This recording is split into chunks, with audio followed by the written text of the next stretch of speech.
Welcome and thanks for staying up late with us. I'm KREM. Well, it was a bit of a wet day today, but tonight we're crossing our fingers for clear skies tomorrow night so we can see the super blood wolf moon. Michelle Boss has more on what we can expect. Michelle.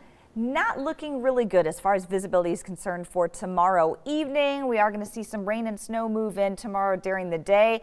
And I don't think we're going to be able to clear the clouds out quickly enough by tomorrow evening to get very good visibility. Right now, we're dealing with low clouds and fog out there. In fact, visibilities have been kind of up and down across the area. Wenatchee down to a quarter-mile right now, 5-mile visibility at the Spokane Airport and in the valley. Coeur d'Alene just dropped down to half-mile visibility and down to a mile at Deer Park. So most folks are going to be either dealing with the fog or the low clouds. You can see pretty much gray conditions all across the inland northwest. We'll be looking towards the south for our next storm system to be coming up. That's going to be bringing mainly snow to the higher elevations above 3,000 feet. So could see some moderate to heavy snow in places like Lookout Pass and across the Camas Prairie. Most other locations will see an inch or less. Could see an inch, maybe a little bit more in some of the higher spots in Spokane and down towards Pullman, but otherwise generally a light snow event. Currently sitting above freezing in Spokane, 35 degrees, right at freezing in Coeur d'Alene, still in the 40s in Lewiston, 32 in Moses Lake. Expect cloudy skies and patchy fog overnight, a chance of rain and snow tomorrow morning. The temperatures in the mid-30s, and cloudy skies and rain and snow through the afternoon tomorrow, high around 36. You are safe in the arms. Tonight, the Sandpoint community gathering to honor the memory of a 2-year-old boy who was killed in a fire last Saturday. About 80 people came out to pay their respects at Farman Park. They honored the boy's memory with songs, prayer, and words of loving remembrance. He died Saturday from smoke inhalation. Flames kept the boy's father and his girlfriend from reaching him before they were forced to jump out of a second-story window to escape. Crews say the fire was an accident.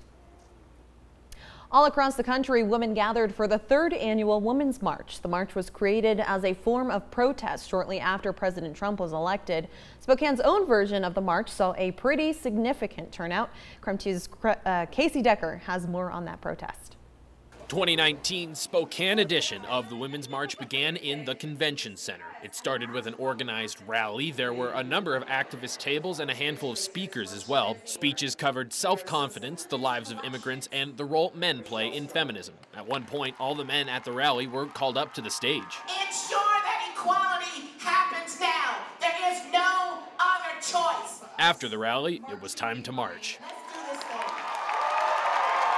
Demonstrators looped around the downtown, thousands all told, though still comparably fewer to previous year's marches. It's great to just be together as a community, marching for something that we all agree on, and it's awesome just to be with a great amount of people that are just all on the same page. Some marchers had specific causes they were promoting. Some of the most common: abortion rights, trans rights, rights for immigrants and refugees, and equal opportunity in the workplace. Many carried signs that were explicitly anti-Trump, but many were there as a more general display of solidarity. I want more attention to be brought to this general issue, and that we just deserve equal rights. I just hope that everyone basically sees that we want solidarity here, no matter where you're from, what walk of life, black, white, green, purple, no matter what religion you are, we're in this together, and in order to move forward, we have to be strong together. Police had blocked off a number of downtown streets for the march, but by around 2 o'clock, demonstrators were asked to move off the streets and into Riverfront Park. And for many, today isn't the end of their marching this month. The organizers at the Women's March are also promoting an MLK Day march on Monday. Reporting from downtown Spokane, Casey Decker, KREM 2 News. Over on the west side of the state, Seattle also having their Women's March. And like Spokane, it was a weekend jam-packed with activism.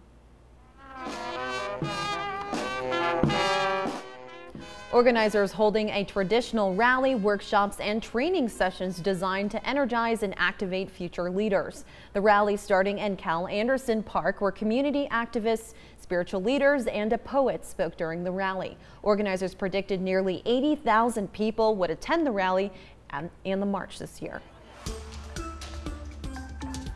Tonight, people living in Clark County are in the middle of a public health emergency due to a recent measles outbreak. Of the 19 confirmed cases, 18 involved children who are 18 years or younger.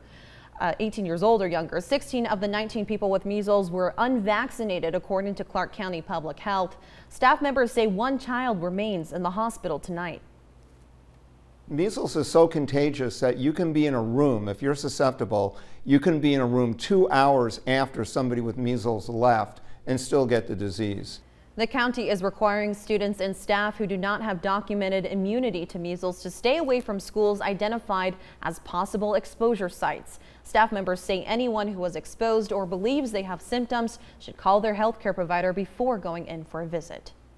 Dr. Melnick with Clark County Public Health is sharing some facts about the measles. According to Dr. Melnick, the measles vaccine is something all children should have. If you're not immunized, you can still get 2 shots 28 days apart. The first is 93% effective and the second is 97% effective.